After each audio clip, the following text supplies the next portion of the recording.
ਸਤਿ ਸ਼੍ਰੀ ਅਕਾਲ ਜੀ। ਪੰਜਾਬੀ ਰੇਡੀਓ ਤੇ ਪੰਜਾਬੀ ਟੀਵੀ USA ਵੇਖ ਸੁਣ ਰਹੇ ਸਾਰੇ ਸਰੋਤਿਆਂ ਦਾ ਬਹੁਤ-ਬਹੁਤ ਸਵਾਗਤ ਹੈ ਇਸ ਸਮੇਂ ਦੇ ਵਿਸ਼ੇਸ਼ programme beyond the headlines with Mandeep Punia ਦੇ ਵਿੱਚ। ਇਸ ਪ੍ਰੋਗਰਾਮ ਦੇ ਵਿੱਚ ਜਿਵੇਂ ਤੁਸੀਂ ਜਾਣਦੇ ਹੋ ਕਿ ਹਰ ਰੋਜ਼ ਦੀ ਤਰ੍ਹਾਂ ਸੀਨੀਅਰ ਪੱਤਰਕਾਰ ਮਨਦੀਪ ਪੂਨੀਆ ਜੀ ਦਾ ਸਾਥ ਹੁੰਦਾ ਹੈ ਤੇ ਦੇਸ਼ ਵਿਦੇਸ਼ ਦੇ ਨਾਲ ਜੁੜੀਆਂ ਹੋਈਆਂ ਕਈ ਅਹਿਮ ਖਬਰਾਂ ਹੁੰਦੀਆਂ ਨੇ ਜਿਨ੍ਹਾਂ ਤੇ ਚਾਨਣਾ ਪਾਈਦਾ ਹੈ। ਸੋ ਨਾਲ ਜੋੜਦੇ ਹਾਂ ਪ੍ਰੋਗਰਾਮ ਦੇ ਵਿੱਚ ਪੂਨੀਆ ਜੀ ਨੂੰ, ਫਿਰ ਰੁੱਖ ਖਬਰਾਂ ਦਾ ਕਰਾਂਗੇ। ਬਹੁਤ-ਬਹੁਤ ਸਵਾਗਤ ਹੈ ਪੂਨੀਆ ਜੀ। ਜੀ ਸ਼ੁਕਰੀਆ। ਸਤਿ ਸ਼੍ਰੀ ਅਕਾਲ ਗੁਰਪ੍ਰੀਤ।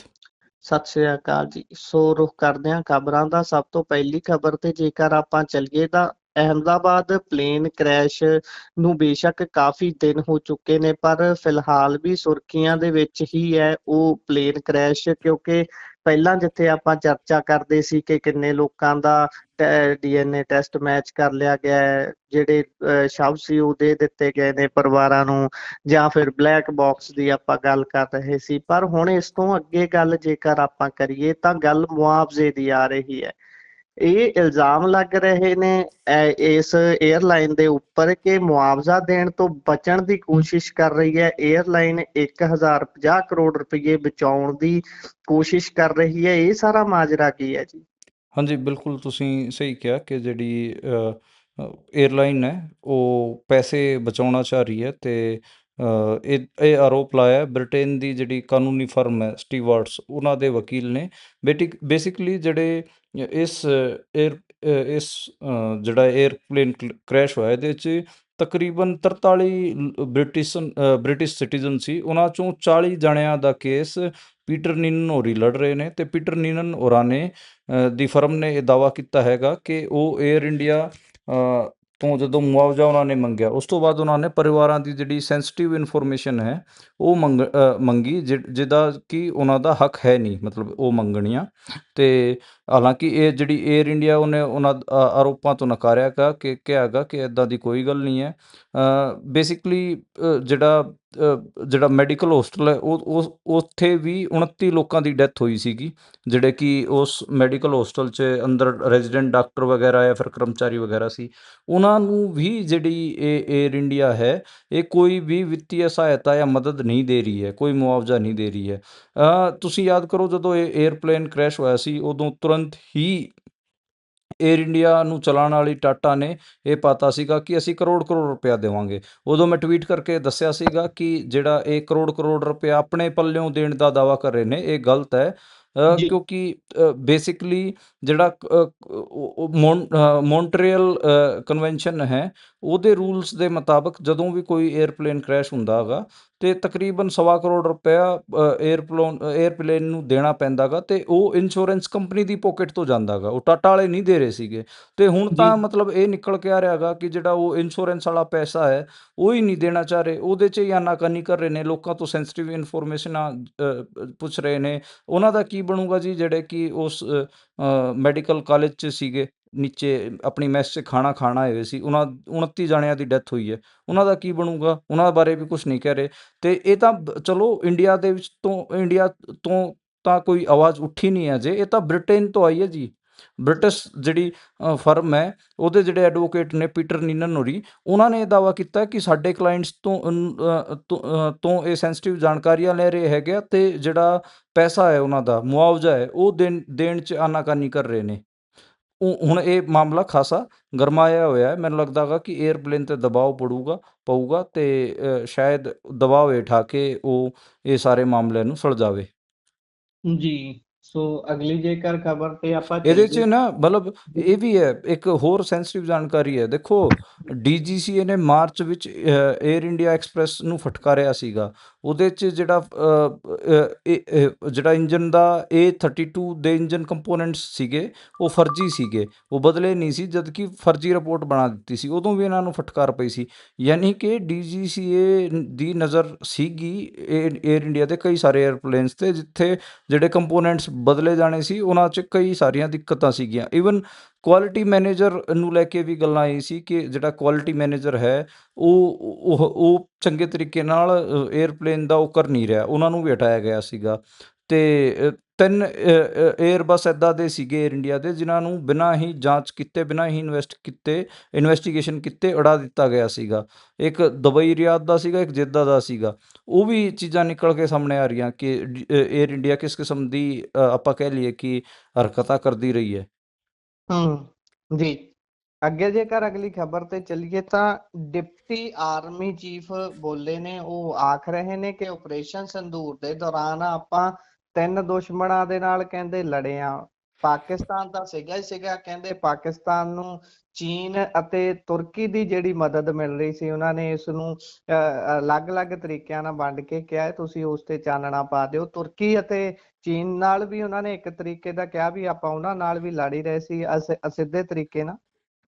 ਬੇਸਿਕਲੀ ਦੇਖੋ, ਇਹ ਜਿਹੜੇ ਸਟੇਟਮੈਂਟਾਂ ਹੁਣ ਆਉਣੀਆਂ ਸ਼ੁਰੂ ਹੋਈਆਂ ਨੇ ਦੁਬਾਰੇ ਤੋਂ ਆਰਮੀ ਦੇ ਅਫਸਰਾਂ ਦੀਆਂ, ਉਹ ਬੇਸਿਕਲੀ ਜਿਹੜੀ ਪਿੱਛੇ 3-4 ਆਰਮੀ ਅਫਸਰਾਂ ਨੇ ਸਟੇਟਮੈਂਟਾਂ ਦਿੱਤੀਆਂ ਸੀਗੀਆਂ, ਉਹਨਾਂ ਦਾ ਰਿਕਵਰ ਤੁਸੀਂ ਮੰਨ ਕੇ ਚੱਲੋ। ਹੁਣ ਸ਼ਾਇਦ ਮੈਨੂੰ ਲੱਗਦਾ ਗਾ ਕਿ ਇੰਡੀਅਨ ਆਰਮੀ ਦੇ ਵੱਡੇ ਅਫਸਰਾਂ ਨੂੰ ਸਮਝਾ ਦਿੱਤਾ ਗਿਆ ਹੈ ਸਰਕਾਰ ਵੱਲੋਂ ਕਿ ਤੁਸੀਂ ਜਿਹੜੀ ਸੱਚਾਈ ਹੈਗੇ ਆ ਉਹ ਨਹੀਂ ਬੋਲੋਗੇ, ਜਿਹੜਾ ਆਪਾਂ ਕਹਿ ਲਈਏ ਕਿ ਉਹਨਾਂ ਨੇ ਨੈਰੇਟਿਵ ਸਿਰਜਿਆ ਹੋਇਆ ਸਿਰਫ ਉਹ ਹੀ ਬੋਲੋਗੇ। ਅਤੇ ਇਹ ਨੈਰੇਟਿਵ ਤਾਂ ਹੈਗਾ ਹੀ ਜੀ, ਅਤੇ ਇਹਦੇ 'ਚ ਕੁਛ ਹੱਦ ਤੱਕ ਸੱਚਾਈ ਵੀ ਹੈ ਕਿ ਚੀਨ ਨੇ ਪਾਕਿਸਤਾਨ ਨੂੰ ਲਾਈਵ ਡੇਟਾ ਵੀ ਪ੍ਰੋਵਾਈਡ ਕੀਤਾ, ਸੈਟੇਲਾਈਟ ਡੇਟਾ, ਅਤੇ ਉਹ ਤਾਂ ਆਪਾਂ ਨੂੰ ਪਤਾ ਹੀ ਉਹਨਾਂ ਦਾ ਫਾਈਟਰ ਜੈਟ ਸੀਗਾ PL-15, ਅਤੇ ਉਹਨਾਂ ਦੀ F-15, ਅਤੇ ਉਹਨਾਂ ਦੀ ਜਿਹੜੀ F-10 ਉਹਨਾਂ ਦਾ ਫਾਈਟਰ ਜੈਟ ਵੀ ਸੀਗਾ, ਅਤੇ PL-15E ਜਿਹੜਾ ਜਿਸ ਨੇ ਟਾਰਗੇਟ ਕੀਤਾ ਸੀ ਰਫਾਇਲ ਨੂੰ, ਉਹ ਵੀ ਉਹਨਾਂ ਦਾ ਹੀ ਸੀ, ਚਾਈਨਾ ਵਾਲਿਆਂ ਦਾ।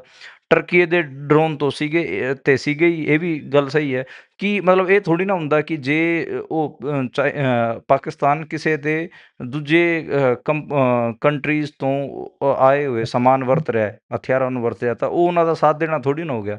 ਐਂ ਤਾਂ ਇੰਡੀਆ ਵੀ ਰਫਾਇਲ ਉਡਾ ਰਿਹਾ ਸੀ, ਰਫਾਇਲ ਤਾਂ ਫਰਾਂਸ ਦਾ ਹੈਗਾ ਜੀ। ਦੱਸੋ, ਤਾਂ ਇਹ ਥੋੜ੍ਹੀ ਨਾ ਪਾਕਿਸਤਾਨ ਵਾਲੇ ਥੋੜ੍ਹੀ ਨਾ ਕਹਿਣਗੇ ਦੇਖੋ ਫਰਾਂਸ ਇੰਡੀਆ ਨੂੰ ਹਥਿਆਰ ਦੇ ਰਿਹਾ ਸੀ, ਉਹਨਾਂ ਦੀ ਮਦਦ ਕਰ ਰਿਹਾ ਸੀਗਾ।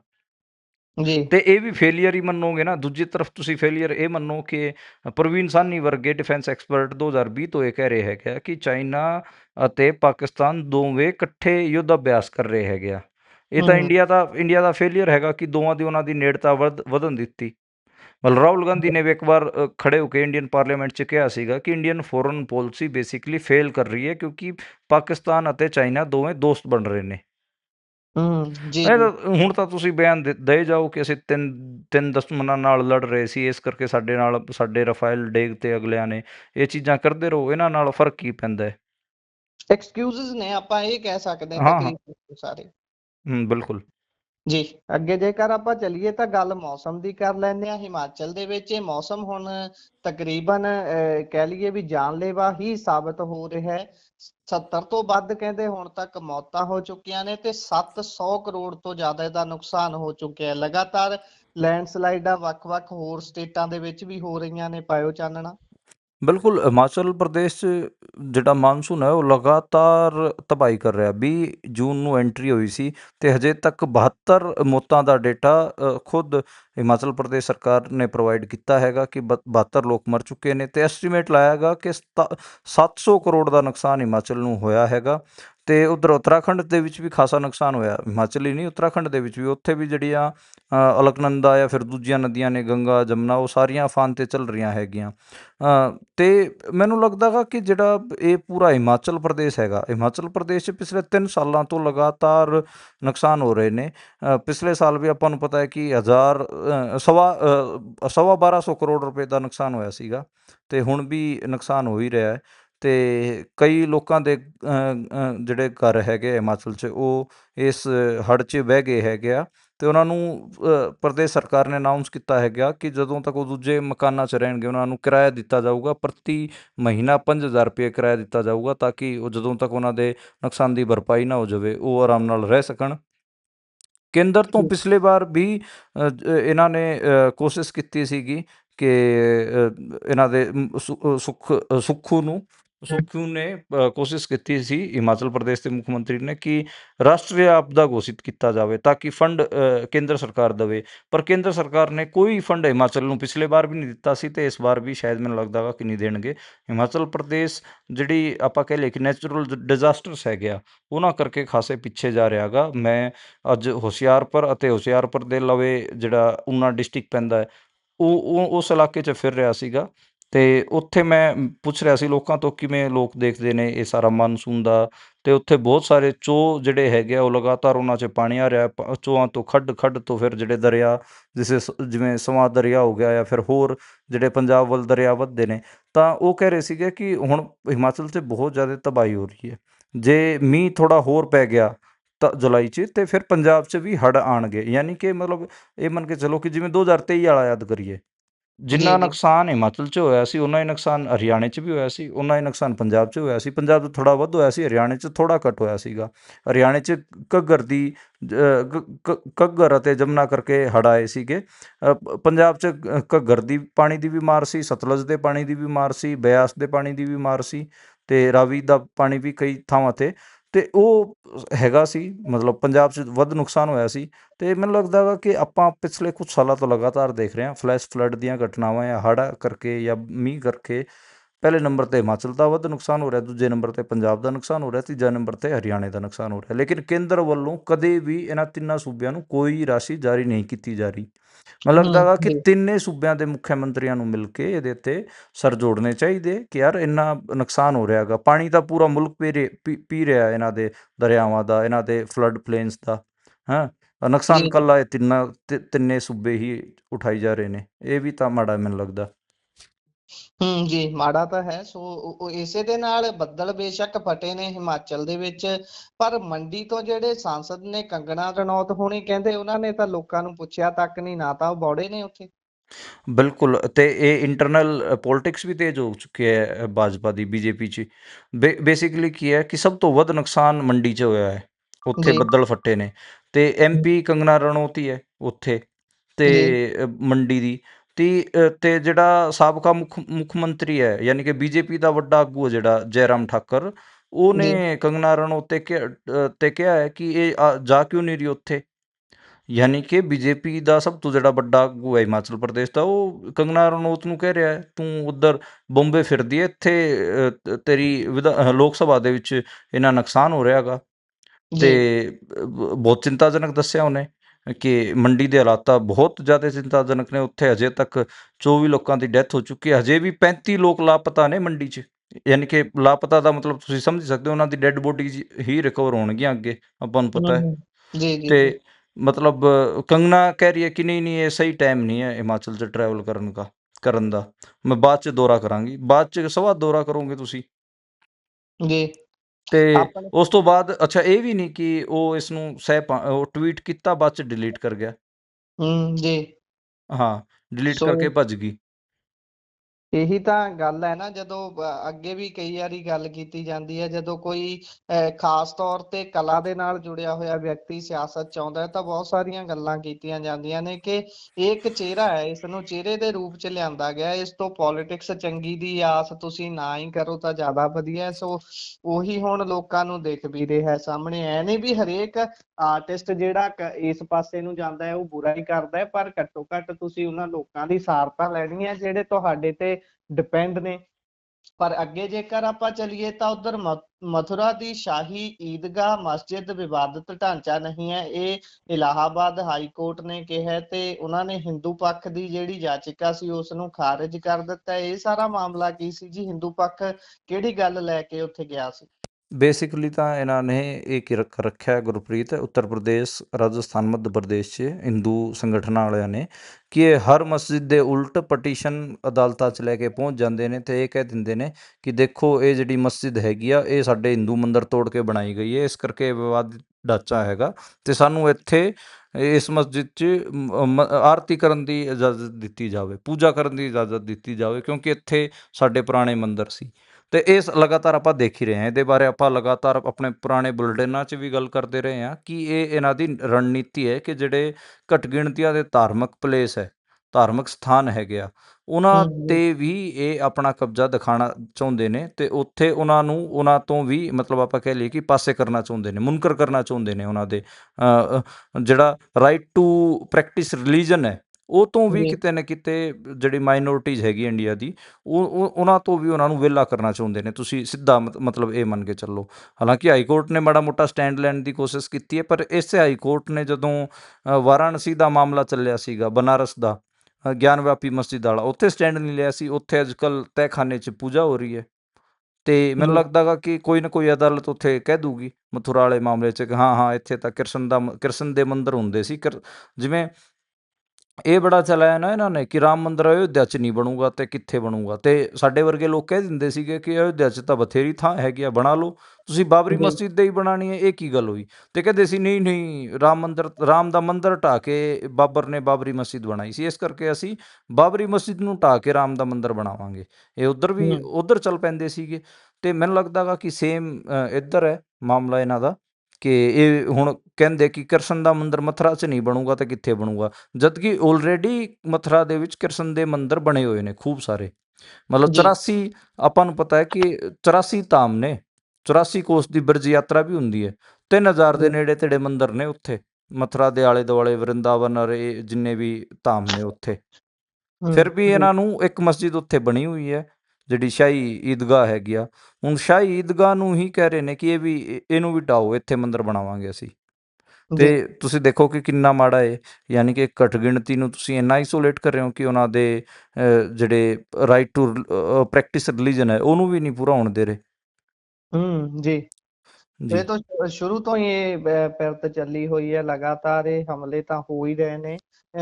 ਕਿਤੇ ਇਹ ਅਦਾਲਤ ਦਾ ਰਾਹ ਇਖਤਿਆਰ ਕਰਦੇ ਨੇ ਤੇ ਕਿਤੇ ਅਦਾਲਤ ਦੇ ਫੈਸਲਿਆਂ ਨੂੰ ਸਿੱਕੇ ਟੰਗ ਦਿੰਦੇ ਨੇ।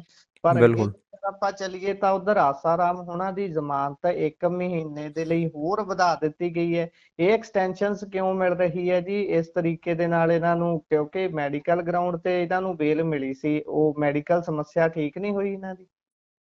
ਦੇਖੋ ਹੁਣ ਇਹ ਜਿੰਨੇ ਬਾਬੇ ਨੇ, ਇਹ ਕਿੰਨੀਆਂ ਇਹਨਾਂ ਨੂੰ ਬੇਲਾਂ ਦਿੱਤੀਆਂ ਜਾਂਦੀਆਂ ਨੇ, ਅਤੇ ਗੰਭੀਰ ਰੇਪ ਦੇ ਕੇਸਾਂ 'ਚ ਬੰਦ ਨੇ ਇਹ, ਬੱਚਿਆਂ ਜੀ, ਦੇ, ਨਾਬਾਲਿਗਾਂ ਦੇ, ਪਤਾ ਨਹੀਂ ਕੀ ਇਹਨਾਂ ਨੇ ਕੁਕਰਮ ਕੀਤੇ ਹੋਏ ਹੈ। ਫਿਰ ਵੀ ਇਹਨਾਂ ਨੂੰ ਲਗਾਤਾਰ ਪੈਰੋਲ ਬੇਲ ਦਿੱਤੀਆਂ ਜਾਂਦੀਆਂ ਨੇ। ਇਹਨੂੰ ਇੰਟਰਿਮ ਬੇਲ ਦਿੱਤੀ ਗਈ ਸੀ ਇਸ ਆਸ਼ਾਰਾਮ ਬਾਪੂ ਨੂੰ। ਹਾਲਾਂਕਿ ਬਾਪੂ ਕਹਿਣਾ ਵੀ ਕਿਉਂ, ਇਸ ਆਸ਼ਾਰਾਮ ਦੁਸ਼ਟ ਕਹਿ ਸਕਦੇ ਹਾਂ ਆਪਾਂ, ਕਿਉਂਕਿ ਇਹਨੇ ਤਾਂ ਬਲਾਤਕਾਰ ਹੀ ਕੀਤਾ ਸੀਗਾ। ਅਤੇ ਜੀ, ਇਸ ਆਸ਼ਾਰਾਮ ਦੁਸ਼ਟ ਨੂੰ ਆਪਾਂ ਕਹਿ ਲਈਏ ਕਿ ਲਗਾਤਾਰ ਬੇਲਾਂ ਮਿਲਦੀਆਂ ਰਹੀਆਂ ਨੇ ਇਹਨੂੰ। ਪਹਿਲਾਂ ਆਪਾਂ ਨੂੰ ਪਤਾ ਹੈ ਕਿ 11 ਨਵੰਬਰ 2024 ਦੇਖੋ, ਪਿਛਲੇ ਸਾਲ 7 ਅਗਸਤ ਨੂੰ ਇਹਨੂੰ ਪਹਿਲੀ ਵਾਰ ਬੇਲ ਮਿਲੀ ਸੀ। ਉਸ ਤੋਂ ਬਾਅਦ 11 ਨਵੰਬਰ 2024 ਨੂੰ ਫਿਰ 30 ਦਿਨਾਂ ਵਾਸਤੇ ਬੇਲ ਮਿਲੀ। ਫਿਰ ਇਹਨੂੰ 15 ਦਿਨ ਦੀ ਦੁਬਾਰੇ ਦਸੰਬਰ 'ਚ ਐਕਸਟੈਂਸ਼ਨ ਦੇ ਦਿੱਤੀ ਗਈ। ਫਿਰ ਉਸ ਤੋਂ ਬਾਅਦ ਦੁਬਾਰੇ 22 ਦਿਨਾਂ ਦੀ ਐਕਸਟੈਂਸ਼ਨ ਦੇ ਦਿੱਤੀ ਗਈ। ਇਹਨੂੰ ਜੀ, 7 ਜਨਵਰੀ ਨੂੰ ਦੁਬਾਰੇ 3 ਮਹੀਨਿਆਂ ਦੀ ਬੇਲ ਦੇ ਦਿੱਤੀ ਗਈ। ਅਤੇ ਮਾਰਚ ਮਹੀਨਾ ਆਇਆ, ਫਿਰ ਮਾਰਚ 'ਚ ਦੁਬਾਰੇ 2 ਮਹੀਨਿਆਂ ਦੀ ਬੇਲ ਦੇ ਦਿੱਤੀ ਗਈ, ਅਤੇ 3 ਮਹੀਨਿਆਂ ਦੀ ਬੇਲ ਦੇ ਦਿੱਤੀ ਗਈ। ਸੋਰੀ, ਹੁਣ ਅੱਜ ਫਿਰ ਕੋਰਟ ਨੇ ਇਹਨੂੰ 1 ਮਹੀਨੇ ਦੀ ਹੋਰ ਅਗਸਤ ਤੱਕ ਬੇਲ ਦੇ ਦਿੱਤੀ ਹੈ। ਅਤੇ ਮਤਲਬ ਇਹ ਲਾਓ ਕਿ ਅਗਸਤ 2024 ਤੋਂ ਬਾਅਦ ਇਹ ਲਗਾਤਾਰ ਜੇਲ੍ਹ ਤੋਂ ਬਾਹਰ ਹੀ ਹੈ, ਅਤੇ ਸਾਲ ਹੋ ਜਾਊਗਾ ਇਹਨੂੰ ਜੇਲ੍ਹ ਤੋਂ ਬਾਹਰ ਰਹਿੰਦਿਆਂ। ਮਤਲਬ ਹੂੰ, ਇਹ ਬਹੁਤ ਅਜੀਬ ਲੱਗ ਰਿਹਾ ਮੈਨੂੰ ਕਿ ਇੱਕ ਐਡੇ ਘਟੀਆ ਬੰਦੇ ਨੂੰ ਤਾਂ ਇੰਨੀਆਂ ਬੇਲਸ ਦੇ ਰਹੇ ਨੇ, ਹਰ ਵਾਰ ਬੇਲ ਦੇ ਦਿੰਦੇ ਨੇ, ਹਰ ਵਾਰ ਇਹਦੀ ਬੇਲ ਐਕਸਟੈਂਡ ਕਰ ਦਿੰਦੇ ਨੇ। ਪਰ ਆਪਾਂ ਨੂੰ ਪਤਾ ਕਿ ਇੱਦਾਂ ਦੇ ਲੋਕ ਵੀ ਹੈਗੇ ਆ, ਇੱਦਾਂ ਦੇ ਪੋਲੀਟੀਕਲ ਪ੍ਰਿਜ਼ਨਰ ਹੈਗੇ ਆ ਜਿਨ੍ਹਾਂ ਦੀ ਕੋਈ ਨਿੱਜੀ ਲੜਾਈ ਨਹੀਂ ਸੀ। ਉਹਨਾਂ ਨੇ ਤਾਂ ਇੱਕ ਪੂਰੀ ਪੋਲੀਟੀਕਲ ਲੜਾਈ ਲੜੀ ਸੀ, ਉਹਨਾਂ ਦੀ ਸਜ਼ਾਵਾਂ ਪੂਰੀਆਂ ਹੋ ਚੁੱਕੀਆਂ ਨੇ, ਉਹ ਸਜ਼ਾਵਾਂ ਪੂਰੀਆਂ ਕਰ ਚੁੱਕੇ ਨੇ, ਫਿਰ ਵੀ ਜੇਲ੍ਹਾਂ 'ਚ ਬੰਦ ਹੈਗੇ ਆ, ਉਹਨਾਂ ਨੂੰ ਤਾਂ ਨਹੀਂ ਛੱਡਿਆ ਜਾਂਦਾ। ਜੀ, ਮਤਲਬ ਆਏ ਪਰੋਲ ਤੇ ਸਾਧ ਪਖੰਡੀ, ਹੈਂ ਸਜ਼ਾਵਾਂ ਪੂਰੀ ਕਰਕੇ ਵੀ ਸਿੰਘ ਬੰਦੀ, ਮਤਲਬ ਉਹ ਵਾਲੀ ਲਾਈਨ ਹੈ ਤਾਂ ਫਿਰ ਪੂਰੀ। ਫਿਰ ਮਤਲਬ ਇਹ ਜੀ, ਸਾਧ ਪਖੰਡੀ ਪਰੋਲਾਂ ਤੇ ਫਿਰਦੇ ਨੇ, ਤੇ ਜਿਹੜੇ ਆਪਣੇ ਬੰਦੀ ਸਿੰਘ ਹੈਗੇ ਆ ਉਹ ਸਜ਼ਾਵਾਂ ਪੂਰੀ ਕਰਕੇ ਵੀ ਬੰਦੀ ਬਣਾਏ ਹੋਏ ਨੇ ਇਹਨਾਂ ਨੇ। ਜੀ। ਅਗਲੀ ਖਬਰ ਤੇ ਜੇਕਰ ਮੈਂ ਚੱਲਾਂ ਤਾਂ ਵੀ ਕਹਿੰਦੇ ਮੋਹਾਲੀ ਦੇ ਵਿੱਚ 8 ਜੁਲਾਈ ਨੂੰ ਇੱਕ ਲਾਂਚ ਹੋਣਾ ਹੈ, ਤੇ ਉਹ ਲਾਂਚ ਹੈ ਕਿਤਾਬ ਦਾ। ਤੇ ਕਿਤਾਬ ਹੈ ਜੀ ਕੇਜਰੀਵਾਲ ਦੇ ਮਾਡਲ ਦੇ ਉੱਪਰ, ਜਿਸ ਨੂੰ ਇਹ ਪ੍ਰਚਾਰਦੇ ਨੇ, ਕਹਿੰਦੇ ਸਿੱਖਿਆ ਤੇ ਸਿਹਤ ਦੇ ਸੁਧਾਰਾਂ ਬਾਰੇ। ਇਹ ਸਾਰੀ ਕੀ ਕਹਾਣੀ ਹੈ ਜੀ, ਇਸ ਤੇ ਜ਼ਰਾ ਚਾਨਣਾ ਪਾਇਓ। ਇਸ ਤਰੀਕੇ ਦੇ ਨਾਲ ਹੁਣ ਮਾਡਲ ਪੇਸ਼ ਕੀਤੇ ਜਾਣਗੇ ਕਿਤਾਬਾਂ ਲਿਖ ਲਿਖ ਕੇ? ਬਿਲਕੁਲ, ਇਹ ਜੈਸਮੀਨ ਸ਼ਾਹ ਨਾਂ ਦੀ ਕੁੜੀ ਹੈਗੀ ਆ ਤੇ ਇਹ ਪਹਿਲਾਂ ਪੀਆਰ ਫਰਮਾਂ 'ਚ ਕੰਮ ਕਰਦੀ ਰਹੀ ਹੈ। ਇਹਦਾ ਬੈਕਗਰਾਊਂਡ ਪੀਆਰ ਦਾ ਰਿਹਾ ਹੈ, ਪਬਲਿਕ ਰਿਲੇਸ਼ਨ ਦਾ, ਕੁੜੀ ਦਾ। ਜੀ। ਤੇ ਇਹਨੇ ਇਹ ਕਿਤਾਬ ਲਿਖੀ ਹੈ ਤੇ ਪੰਜਾਬ 'ਚ ਲਾਂਚ ਕਰਨਗੇ ਮੋਹਾਲੀ 'ਚ, ਯਾਨੀ ਕਿ ਦਿੱਲੀ ਦੇ ਮੁੱਖ ਮੰਤਰੀ ਦੀ ਕਿਤਾਬ ਤਾਂ ਦਿੱਲੀ 'ਚ ਲਾਂਚ ਹੋਣੀ ਚਾਹੀਦੀ ਸੀ, ਪੰਜਾਬ 'ਚ ਹੂੰ ਕਿਉਂ ਲਾਂਚ ਹੋਊਗੀ? ਇਹਦਾ ਮਤਲਬ ਤਾਂ ਇਹ ਹੈ ਕਿ ਪੰਜਾਬ 'ਚ ਕੇਜਰੀਵਾਲ ਨੂੰ ਦੁਬਾਰੇ ਤੋਂ ਉਹਦੀ ਛਵੀ ਸੁਧਾਰਨ ਦਾ ਕੰਮ ਕੀਤਾ ਜਾ ਰਿਹਾ, ਦੁਬਾਰੇ ਤੋਂ ਉਹਦੇ ਪੀਆਰ ਬਾਰੇ ਧਿਆਨ ਦਿੱਤਾ ਜਾ ਰਿਹਾ ਹੈਗਾ। ਮੈਨੂੰ ਲੱਗਦਾ ਹੈਗਾ ਕਿ ਜੇ ਇਹ ਦਿੱਲੀ ਮਾਡਲ ਇਸ ਕਿਸਮ ਦੀ ਕਿਤਾਬ ਲਾਂਚ ਕਰਨਗੇ ਤਾਂ ਜਿਹੜਾ ਮੇਰਾ ਐਡੀਟਰ ਰਿਹਾ ਹੈਗਾ, ਯਾਨੀ ਕਿ ਮੇਰਾ ਪੱਤਰਕਾਰਿਤਾ ਦਾ ਗੁਰੂ ਹੈ ਅਭਿਸ਼ੇਕ ਸ੍ਰੀਵਾਸਤਵ, ਉਹਨੇ ਵੀ ਕੇਜਰੀਵਾਲ ਤੇ ਕਿਤਾਬ ਲਿਖੀ ਹੋਈ ਹੈ, ਫਿਰ ਅਸੀਂ ਉਹ ਲਾਂਚ ਕਰਾਂਗੇ ਇਹਨਾਂ ਦੇ ਪੈਰਲਲ। ਉਹਨੇ ਜੀ। ਕਿਤਾਬ ਅਭਿਸ਼ੇਕ ਸ੍ਰੀਵਾਸਤਵ ਨੇ ਕਿਤਾਬ ਲਿਖੀ ਹੋਈ ਹੈ ਕਿ ਇਹਨਾਂ ਦਾ 10 ਸਾਲ ਦਾ ਸਫ਼ਰਨਾਮਾ, ਭ੍ਰਿਸ਼ਟਾਚਾਰ ਅੰਦੋਲਨ ਤੋਂ ਲੈ ਕੇ ਰਾਸ਼ਟਰਵਾਦ ਤੱਕ ਦਾ ਸਫ਼ਰ ਅਰਵਿੰਦ ਕੇਜਰੀਵਾਲ ਦਾ। ਉਹਦੇ 'ਚ ਹੂੰ ਅਰਵਿੰਦ ਕੇਜਰੀਵਾਲ ਦੀ ਸਾਰੀ ਅਸਲੀਅਤ ਲਿਖੀ ਹੋਈ ਹੈ। ਮੈਂ ਤਾਂ ਫੋਨ ਕੀਤਾ ਸੀਗਾ ਆਪਣੇ ਦੋਸਤਾਂ ਨੂੰ ਕਿ ਮੈਂ ਕਿਹਾ ਸੀਗਾ ਕਿ ਯਾਰ ਜੇ ਇਹ ਇੱਧਰ ਇਹਦੇ ਕਰ ਰਹੇ ਹੈ ਲਾਂਚ, ਅਰਵਿੰਦ ਕੇਜਰੀਵਾਲ ਦੀ ਚਮਚਾਗਿਰੀ ਕਰਨ ਵਾਲੀ ਕਿਤਾਬ ਨੂੰ ਲਾਂਚ ਕਰ ਰਹੇ ਹੈਗੇ ਤਾਂ ਇਹਦਾ ਅਸਲੀਅਤ ਫਰੋਲਣ ਵਾਲੀ ਕਿਤਾਬ ਦਾ ਵੀ ਲਾਂਚ ਹੋਣਾ ਚਾਹੀਦਾ। ਤੇ ਮੈਂ ਜੀ। ਹਾਂ ਕੋਸ਼ਿਸ਼ ਕਰਾਂਗਾ ਕਿ ਕੱਲ ਸ਼ਨੀਵਾਰ ਹੈ, ਸ਼ਨੀਵਾਰ ਨੂੰ ਕੱਲ ਆਪਾਂ ਅਭਿਸ਼ੇਕ ਸ੍ਰੀਵਾਸਤਵ ਦਾ ਇੰਟਰਵਿਊ ਮੈਂ ਆਪਣੇ ਦਰਸ਼ਕਾਂ ਤੱਕ, ਆਪਣੇ ਸਰੋਤਿਆਂ ਤੱਕ ਪਹੁੰਚਾਵਾਂ ਤਾਂ ਕਿ ਜੀ। ਅਰਵਿੰਦ ਕੇਜਰੀਵਾਲ ਦੀ ਅਸਲੀਅਤ ਜਾ ਸਕੇ। ਇਹਦੀ ਹੂੰ ਮਤਲਬ ਇਹ ਪੀਆਰ ਕਿਤਾਬ ਲਾਂਚ ਕਰਨਗੇ, ਆਪਾਂ ਫਿਰ ਅਸਲੀ ਕਿਤਾਬ ਲਾਂਚ ਕਰਾਂਗੇ, ਸਿੱਧੀ ਗੱਲ ਹੈ ਇਹ ਹੈ। ਜੀ। ਪੀਆਰ ਦਾ ਮੌਕਾ ਤਾਂ ਇਹ ਛੱਡਦੇ ਕਿੱਥੇ ਨੇ, ਜਿੱਥੇ ਵੀ ਇਹਨਾਂ ਨੂੰ ਮੌਕਾ ਮਿਲਦਾ ਹੈ ਉਸ ਨੂੰ ਗ੍ਰੈਬ ਕਰਦੇ ਨੇ ਤੇ ਉਸ ਨੂੰ ਬਣਾਉਣ ਦੀ ਕੋਸ਼ਿਸ਼ ਕਰਦੇ ਨੇ। ਹੁਣ ਉਹ ਕੁੰਵਰ ਵਿਜੇ ਪ੍ਰਤਾਪ ਨੂੰ ਬਾਹਰ ਦਾ ਰਸਤਾ ਦਿਖਾਇਆ ਹੀ ਹੈ, ਉਹ ਰੋਜ਼ ਕਿਸੇ ਨਾ ਕਿਸੇ ਚੈਨਲ ਤੇ ਇੰਟਰਵਿਊ ਦੇ ਕੇ ਕੋਈ ਨਾ ਕੋਈ ਸੱਪ ਕੱਢੀ ਰੱਖਦਾ ਹੈ। ਕਦੀ ਕਹਿੰਦਾ ਕਿ ਮੇਰੀ ਪਤਨੀ ਦੇ ਮਾਰਨ ਤੇ ਵੀ ਇਹਨਾਂ ਨੇ ਸਿਆਸਤ ਕੀਤੀ ਹੈ, ਮੈਨੂੰ ਕਹਿੰਦੇ ਜੀ ਸੌਂਓ ਨਾ ਰਾਤ ਨੂੰ, ਕੇਜਰੀਵਾਲ ਸਾਹਿਬ ਆ ਸਕਦੇ ਨੇ, ਕਦੀ ਕਹਿੰਦੇ ਮੁੱਖ ਮੰਤਰੀ ਸਾਹਿਬ ਆ ਸਕਦੇ ਨੇ, ਤੇ ਕਦੀ ਇੱਥੇ ਢੋਲ ਵਜਾਈ ਜਾਂਦੇ ਨੇ ਕਿ ਅਸੀਂ ਤਾਂ ਆਹ ਕੁਝ ਬਦਲ ਕੇ ਰੱਖ ਦਿੱਤਾ ਹੈ, ਅਸੀਂ ਤਾਂ ਹੁਣ ਗੁਜਰਾਤ ਦੇ ਵਿੱਚ, ਬਿਹਾਰ ਦੇ ਵਿੱਚ ਜਾ ਜਾ ਕੇ ਪੰਜਾਬ ਵਾਲਾ ਮਾਡਲ ਪੇਸ਼ ਕਰੀ ਜਾਂਦੇ ਨੇ। ਪੰਜਾਬੀਆਂ ਨੂੰ ਤਾਂ ਦੀਦਾ ਨਹੀਂ ਮਾਡਲ ਹੈਗਾ ਕਿੱਥੇ ਹੈ। ਸੋ ਅੱਗੇ ਜੇਕਰ ਚੱਲੀਏ ਤਾਂ ਉਧਰ ਸਿੱਧੂ ਮੂਸੇਵਾਲਾ ਹੱਤਿਆਕਾਂਡ ਕੇਸ ਦੇ ਵਿੱਚ ਇੱਕ ਵਾਰ ਮੁੜ ਤੋਂ ਸੁਣਵਾਈ ਟਲ ਗਈ ਹੈ। ਇੱਕ ਵਾਰੀ ਪਹਿਲਾਂ ਵੀ ਸ਼ਾਇਦ ਇਦਾਂ ਦੀ ਖਬਰ ਆਈ ਸੀ ਕਿ ਜਦੋਂ ਸਿੱਧੂ ਮੂਸੇਵਾਲਾ ਦੇ ਪਿਤਾ ਹੀ ਕੋਰਟ ਦੇ ਵਿੱਚ ਨਹੀਂ ਪਹੁੰਚੇ ਸੀ, ਤੇ ਹੁਣ ਵੀ ਫੇਰ ਤੋਂ ਉਹੀ ਹੋਇਆ। ਬਿਲਕੁਲ, ਉਹਨਾਂ ਦੇ ਪਿਤਾ ਕੋਰਟ 'ਚ ਨਹੀਂ ਪਹੁੰਚੇ ਹੈਗੇ ਆ। ਹੁਣ ਅਗਲੀ ਤਾਰੀਖ 25 ਜੁਲਾਈ ਦੇ ਦਿੱਤੀ ਗਈ ਹੈਗੀ ਆ। ਦੇਖੋ, ਮੈਨੂੰ ਲੱਗਦਾ ਗਾ ਕਿ ਬਲਕੌਰ ਸਿੱਧੂ ਲਗਾਤਾਰ ਜਿਹੜੀ ਕਾਨੂੰਨੀ ਲੜਾਈ ਹੈ ਉਹ ਚੰਗੇ ਤਰੀਕੇ ਨਾਲ ਨਹੀਂ ਲੜ ਰਹੇ। ਲਗਾਤਾਰ ਸਾਨੂੰ ਲੱਗਦਾ ਰਿਹਾ ਕਿ ਹੂੰ ਇਹ ਨਾ ਉਹ ਕਿਤੇ ਪੱਖ ਰੱਖਦੇ ਨੇ, ਤਾਂ ਇਹ ਇੱਕ ਚੀਜ਼ ਹੈਗੀ ਆ। ਪਰ ਮੈਨੂੰ ਲੱਗਦਾ ਹੈਗਾ ਕਿ ਸ਼ਾਇਦ ਉਹ ਬਿਮਾਰ ਨਾ ਹੋਣ ਜਾਂ ਕੁਛ ਹੋਰ ਨਾ ਗੱਲ ਹੋਵੇ, ਜਾਂ ਫਿਰ ਜੀ। ਇਹ ਚੈੱਕ ਕਰਨਾ ਪਊਗਾ। ਪਰ ਇਹ ਤੀਜੀ ਵਾਰ ਹੋ ਰਿਹਾ ਮੈਂ 2 ਵਾਰ ਪਹਿਲਾਂ ਵੀ ਇਹ ਕਵਰ ਕਰ ਚੁੱਕਿਆ ਇਹ ਖਬਰ ਆਪਣੇ ਬੁਲੇਟਿਨ 'ਚ, ਤੇ ਹੁਣ ਅੱਜ ਮੈਂ ਇਸ ਜਿਹੜੀ ਸੁਣਵਾਈ ਸੀ ਇਹਦੇ 'ਤੇ ਮੈਂ ਨਜ਼ਰ ਰੱਖੇ ਹੋਏ ਸੀ। ਮੈਂ ਪਤਾ ਨਹੀਂ ਕੀ ਹੋਊਗਾ ਕਿਉਂਕਿ ਗਵਾਹਾਂ ਦੇ ਬਿਆਨ ਹੋਣੇ ਸ਼ੁਰੂ ਹੋ ਚੁੱਕੇ ਨੇ ਉੱਥੇ, ਜੀ। ਤੇ ਅੱਜ ਫਿਰ ਐਬਸੈਂਟ ਸੀਗੇ ਬਲਕੌਰ ਸਿੰਘ। ਹਾਲਾਂਕਿ ਚਲੋ 25 ਜੁਲਾਈ ਨੂੰ ਦੇਖਦੇ ਹਾਂ, 25 ਜੁਲਾਈ ਵੀ ਕਿਹੜੀ ਦੂਰ ਹੈ, 21 ਦਿਨ ਰਹਿ ਗਏ ਹੈਗੇ ਆ। ਉਸ ਦਿਨ 25 ਜੁਲਾਈ ਨੂੰ ਦੇਖਦੇ ਹਾਂ ਕਿ ਕਿਵੇਂ ਚੀਜ਼ਾਂ ਹੋਣਗੀਆਂ। ਹਾਲਾਂਕਿ ਜਿਹੜੇ ਸਿੱਧੂ ਮੂਸੇਵਾਲੇ ਦੇ ਜਿਹੜੇ ਦੋਸਤ ਨੇ ਉਹ ਮਤਲਬ ਖੜੇ ਉਤਰੇ ਹੈ। ਉਹ ਸਿੱਧੂ ਮੂਸੇਵਾਲੇ ਦੇ 2 ਦੋਸਤ ਆਪਣੀ ਗਵਾਹੀਆਂ ਪੂਰੀ ਕਰ ਚੁੱਕੇ ਨੇ। ਉਹ ਜਿਵੇਂ ਆਪਾਂ ਪਹਿਲਾਂ ਵੀ ਆਪਣੇ ਬੁਲੇਟਿਨਾਂ 'ਚ ਦੱਸਿਆ ਹੈ ਜੀ। ਕਿ ਜਿਹੜੇ ਸਿੱਧੂ ਮੂਸੇਵਾਲਾ ਦੇ ਦੋਸਤ ਸੀਗੇ ਉਹਨਾਂ ਨੇ ਆਪਣੀ ਗਵਾਹੀ ਪੂਰੀ ਕਰ ਦਿੱਤੀ ਹੈ, ਤੇ ਹੁਣ ਸਿਰਫ ਬਲਕੌਰ ਸਿੰਘ ਅਤੇ ਸੁਖਪਾਲ ਸਿੰਘ ਅਤੇ ਇੱਕ ਪੁਲਿਸ ਅਧਿਕਾਰੀ ਦੀ ਗਵਾਹੀ ਬਾਕੀ, ਯਾਨੀ ਕਿ 3 ਜਣਿਆਂ ਦੀ ਗਵਾਹੀ ਬਾਕੀ ਹੈ। ਤੇ ਹੁਣ ਅਗਲੀ ਡੇਟ ਮਿਲੀ ਹੈ, ਉਸ ਡੇਟ ਨੂੰ ਪਤਾ ਲੱਗੂਗਾ ਕਿ ਕਿਵੇਂ ਚੀਜ਼ਾਂ ਅੱਗੇ ਵਧਣਗੀਆਂ ਕੇਸ ਦੀਆਂ। ਜੀ। ਸੋ ਵੇਖਾਂਗੇ ਹੁਣ ਬਲਕੌਰ ਸਿੰਘ ਹੁਣੀ ਅਗਲੀ ਪੇਸ਼ੀ, ਅਗਲੀ ਜਦੋਂ ਵੀ ਪੈਂਦੀ ਹੈ ਜਾਂ ਪਈ ਹੈ ਜਿਹੜੀ ਤਰੀਕ, ਉਦੋਂ ਜਾਂਦੇ ਨੇ ਤੇ ਕੀ ਕਹਿੰਦੇ ਨੇ। ਤੇ ਅੱਗੇ ਜੇਕਰ ਆਪਾਂ ਚੱਲੀਏ ਤਾਂ ਉਧਰ ਕੁਲਦੀਪ ਧਾਲੀਵਾਲ ਹੋਣਾ ਬਾਰੇ ਤੁਸੀਂ ਕੱਲ ਦੱਸਿਆ ਸੀ ਕਿ ਕਿਸ ਤਰੀਕੇ ਦੇ ਨਾਲ ਦਿੱਲੀ ਤਾਂ ਗਏ ਸੀ ਬਣਿਆ ਤਣਿਆ ਮੰਤਰੀ ਬਣ ਕੇ, ਤੇ ਜਦੋਂ ਵਾਪਸ ਆਉਂਦੇ ਨੇ ਤਾਂ ਇਕੱਲੇ ਵਿਧਾਇਕ ਹੀ ਰਹਿ ਜਾਂਦੇ ਨੇ। ਬੇਸ਼ੱਕ ਪ੍ਰੈਸ ਕਾਨਫਰੰਸ ਕਰਕੇ ਉਹਨਾਂ ਦੇ ਵੱਲੋਂ ਆਪਣਾ ਪੱਖ ਤਾਂ ਰੱਖਿਆ ਗਿਆ, ਪਰ ਉਹ ਪੱਖ 'ਚ ਕਿੰਨੇ ਕੁ ਲੋਕ ਸਹਿਮਤ ਨੇ ਇਹ ਵੀ ਆਪਾਂ ਸਾਰੇ ਹੀ ਜਾਣਦੇ ਹਾਂ। ਹਰੇਕ ਬੰਦਾ ਆਪਣੇ ਪੱਧਰ ਦੇ ਉੱਪਰ ਕਿਆਫੇ ਲਾ ਰਿਹਾ ਵੀ ਕੀ ਹੋਇਆ ਹੋਊ ਏਦਾਂ ਦਾ ਕਿ ਜਿਸ ਦੇ ਵਿੱਚ ਧਾਲੀਵਾਲ ਸਾਹਿਬ ਦਾ ਨੰਬਰ ਲਾ ਦਿੱਤਾ ਜਾਂਦਾ ਹੈ ਕਿ ਭਾਈ ਤੁਹਾਡੀ ਛੁੱਟੀ ਹੈ ਮੰਤਰੀ ਪਦ ਦੇ ਅਹੁਦੇ ਤੋਂ। ਸੋ ਇਨਸਾਈਡ ਸਟੋਰੀ ਕੀ ਬਣਦੀ ਹੈ ਜੀ ਇਹਦੀ, ਜਰਾ ਤੁਸੀਂ ਜੋ ਸਮਝ ਪਾਇਓ ਚਾਨਣਾ। ਦੇਖੋ, ਕੁਲਦੀਪ ਧਾਲੀਵਾਲ ਤੁਸੀਂ ਯਾਦ ਕਰੋ, ਜਦੋਂ ਸਰਕਾਰ ਬਣਦੀ ਹੈਗੀ ਆ ਤੇ ਉਹਨਾਂ ਨੂੰ ਗ੍ਰਾਮੀਣ ਵਿਕਾਸ ਅਤੇ ਪੰਚਾਇਤ ਦਾ ਡਿਪਾਰਟਮੈਂਟ ਦਿੱਤਾ ਗਿਆ, NRI ਅਫੇਅਰਸ ਦਾ ਡਿਪਾਰਟਮੈਂਟ ਦਿੱਤਾ ਗਿਆ, ਖੇਤੀਬਾੜੀ ਅਤੇ ਕਿਸਾਨ ਕਲਿਆਣ ਦਾ ਡਿਪਾਰਟਮੈਂਟ ਦਿੱਤਾ ਗਿਆ, ਤੇ ਹੁਣ ਆਪਾਂ ਦੇਖਦੇ ਹਾਂ ਕਿ ਉਹਨਾਂ ਤੋਂ ਤਿੰਨੋਂ ਹੀ ਹੌਲੀ-ਹੌਲੀ ਕਰਕੇ ਤਿੰਨੋਂ ਹੀ ਡਿਪਾਰਟਮੈਂਟ ਖੋਲ੍ਹੇ ਗਏ ਹੈਗੇ ਆ। 2 ਵਾਰ ਪਹਿਲਾਂ ਤੇ ਤੀਜੀ ਵਾਰ ਇਸ ਵਾਰ ਤਾਂ ਉਹਨਾਂ ਨੂੰ ਛੁੱਟੀ ਕਰ ਦਿੱਤੀ ਗਈ ਹੈਗੀ ਆ। ਜੀ ਇੱਕ ਮਤਲਬ 1 ਜੂਨ 2023 ਨੂੰ ਉਹਨਾਂ ਤੋਂ ਐਗਰੀਕਲਚਰ ਮਿਨਿਸਟਰੀ ਵਾਪਸ ਲੈ ਲਈ ਗਈ ਸੀ, ਖੇਤੀਬਾੜੀ ਵਿਭਾਗ ਉਹਨਾਂ ਤੋਂ ਵਾਪਸ ਲੈ ਲਿਆ ਗਿਆ ਸੀ। ਉਸ ਤੋਂ ਬਾਅਦ ਉਹਨਾਂ ਨੂੰ ਪ੍ਰਸ਼ਾਸਨਿਕ ਸੁਧਾਰ ਨਾਂ ਦਾ ਇੱਕ ਮੰਤਰਾਲੇ ਸੌਂਪ ਦਿੱਤਾ ਗਿਆ, ਜਿਹੜਾ ਕਿ ਕਿਸੇ ਕਿਸਮ ਦਾ ਮੰਤਰਾਲੇ ਹੀ ਨਹੀਂ ਸੀ। ਖੈਰ ਐਡਜਸਟ ਹੀ ਨਹੀਂ ਕਰ ਹਾਂ, ਫਰਵਰੀ 2025 ਚ ਉਹਨੂੰ ਸੁਧਾਰਿਆ ਗਿਆ।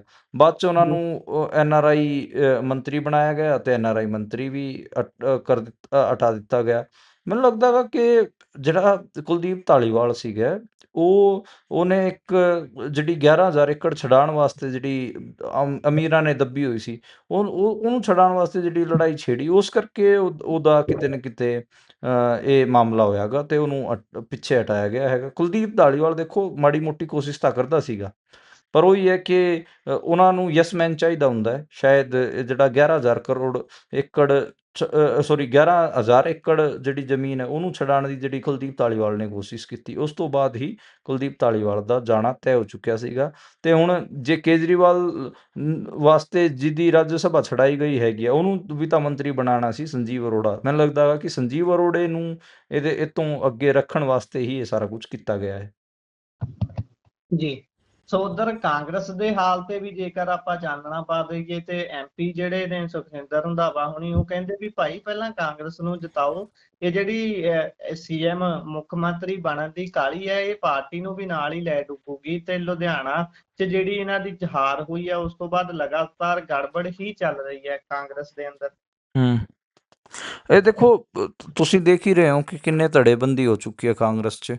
ਇੱਕ ਪਾਸੇ CM ਚੰਨੀ ਦਾ ਧੜਾ ਹੈਗਾ, ਪ੍ਰਗਟ ਹੋਣਾ ਦਾ, ਆਸ਼ੂ ਹੋਣਾ ਦਾ ਧੜਾ ਹੈਗਾ, ਦੂਜੇ ਪਾਸੇ ਸੁਖਜਿੰਦਰ ਰੰਧਾਵਾ ਹੋਰੀ ਹੈਗੇ ਆ, ਪ੍ਰਤਾਪ ਬਾਜਵਾ, ਰਾਜਾ ਵੜਿੰਗ, ਸਾਰੇ ਹੀ ਆਪਣੇ ਆਪਣੀ ਢੋਲ ਵਜਾਈ ਜਾਂਦੇ ਨੇ। ਸਾਰਿਆਂ ਨੂੰ ਲੱਗਦਾ ਗਾ ਕਿ ਬਸ ਲੈ, ਸਰਕਾਰ ਤਾਂ ਸਾਡੇ ਵੱਟ 'ਤੇ ਪਈ ਹੈ ਤੇ ਅਸੀਂ ਮੁੱਖ ਮੰਤਰੀ ਬਣੇ ਪਏ ਹਾਂ। ਰੋਜ਼ ਰਾਤੀ ਮੁੱਖ ਮੰਤਰੀ ਬਣ ਕੇ ਸੌਂਦੇ ਨੇ ਅਗਲੇ, ਹਰ ਰੋਜ਼ ਮੁੱਖ ਮੰਤਰੀ ਬਣ ਕੇ ਸੌਂਦੇ ਨੇ। ਮੈਨੂੰ ਲੱਗਦਾ ਗਾ ਕਿ ਇਸੇ ਕਰਕੇ ਇਹ ਮਾਮਲਾ ਚੱਲ ਰਿਹਾ ਹੈ। ਹਾਲਾਂਕਿ ਜਿਹੜਾ ਸੁਖਜਿੰਦਰ ਰੰਧਾਵਾ ਨੇ ਇਹ ਟਵੀਟ ਕੀਤਾ, ਇਹਦੇ ਨਾਲ ਤਾਂ ਇਹ ਕਨਫਰਮ ਹੋ ਚੁੱਕਿਆ ਕਿ ਹਾਂ, ਕਾਂਗਰਸ 'ਚ ਅੰਦਰੂਨੀ ਗੁੱਟਬਾਜੀ ਹੈਗੀ ਆ। ਉੱਦਾਂ ਹੈਗੀ ਵੀ ਆ, ਪਰ ਉਹਨਾਂ ਨੇ ਤਾਂ ਕਨਫਰਮ ਕਰਤਾ ਆਪਣੇ ਆਪ ਹੀ। ਮੈਨੂੰ ਲੱਗਦਾ ਗਾ ਕਿ ਕਾਂਗਰਸ ਨੂੰ ਬਹੁਤ ਝਟਕੇ ਲੱਗ ਸਕਦੇ ਨੇ ਜੇ ਇਹ ਆਪਸ 'ਚ ਲੜੀ ਗਏ, ਤਾਂ ਇਹਨਾਂ ਦਾ ਬਣਨਾ ਕੁਛ ਨਹੀਂ। ਜੇ ਇਹ ਵੱਡਾ ਸਵਾਲ ਹੈ, ਠੀਕ ਹੈ ਕਿ ਆਮ ਆਦਮੀ ਪਾਰਟੀ ਤੋਂ ਲੋਕ ਤੰਗ ਨੇ, ਪਰ ਸਾਹਮਣੇ 2 ਪਾਰਟੀਆਂ ਦਿਖਦੀਆਂ ਨੇ, ਅਕਾਲੀ ਦਲ ਤੇ ਕਾਂਗਰਸ। ਜੀ ਅਕਾਲੀ ਦਲ 'ਚ ਵੀ ਆਪਾਂ ਨੂੰ ਪਤਾ ਹੈ ਕਿ ਫੁੱਟ ਪਈ ਹੋਈ ਹੈ। ਉੱਧਰ ਸੁਧਾਰ ਲਹਿਰ ਵਾਲੇ ਅੱਡ ਫਿਰਦੇ ਨੇ, ਇੱਧਰ ਸੁਖਬੀਰ ਬਾਦਲ ਹੋਰੀ ਅੱਡ ਫਿਰਦੇ ਨੇ, ਤੇ ਕਾਂਗਰਸ 'ਚ ਵੀ ਗੁੱਟਬਾਜੀ ਹੈਗੀ ਆ। ਇਹਦਾ ਫਾਇਦਾ ਕਿਹਨੂੰ ਹੋਣਾ, ਇਹ ਦੇਖਿਓ ਜੇ ਤੁਸੀਂ। ਜੇ ਇਹ ਜਿਹੜੇ ਆਪੋਜੀਸ਼ਨ ਪਾਰਟੀਆਂ ਹੈਗੀਆਂ, ਇਹ ਆਪਸ 'ਚ ਲੜਦੀਆਂ ਰਹੀਆਂ, ਤਾਂ ਕੀ ਪਤਾ ਕੌਣ ਬਾਜੀ ਮਾਰ ਜੂ।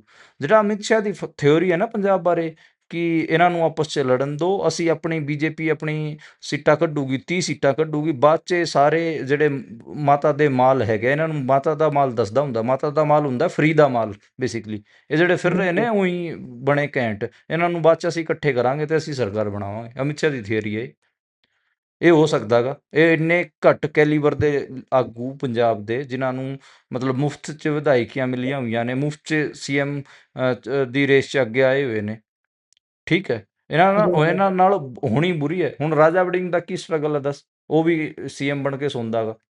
ਹਾਂ ਜੀ ਉਹ ਤਾਂ ਕਹਿੰਦੇ ਨੇ ਮੈਂ ਦਸਤਾਰ ਹੀ ਇਸ ਕਰਕੇ ਸਜਾਉਣੀ ਸ਼ੁਰੂ ਕੀਤੀ ਹੈ ਕਿ ਮੋਨਾ ਬੰਦਾ ਚੰਗਾ ਨਹੀਂ ਲੱਗਦਾ ਪੰਜਾਬ ਦਾ ਮੁੱਖ ਮੰਤਰੀ। ਦੱਸੋ ਹੂੰ, ਹੈਂ, ਜਿਹੜਾ ਬੰਦਾ ਸ਼ਰੇਆਮ ਇੰਦਰਾ ਗਾਂਧੀ ਨੂੰ ਆਪਣੀ ਮਾਂ ਆਖਦਾ ਹੋਵੇ, ਕਮਲ ਨਾਥ ਦੇ ਸਟੇਜ ਤੇ ਜਾ ਕੇ ਰੋਂਦਾ ਹੋਵੇ, ਉਹਨੂੰ ਪੰਜਾਬ ਮੁੱਖ ਮੰਤਰੀ ਮੰਨ ਲੂਗਾ ਗੁਰਪ੍ਰੀਤ? ਜੀ ਇੰਨਾ ਘਟੀਆ ਬੰਦਾ, ਦੱਸੋ। ਸੋ ਇਹ ਤਾਂ ਹਾਲ ਹੈ ਇਹਨਾਂ ਦਾ। ਤੇ ਇਹਨਾਂ ਦੇ ਵੀ 2 ਪੱਖ ਨੇ ਜੀ, ਹਰੇਕ ਬੰਦੇ ਦੇ।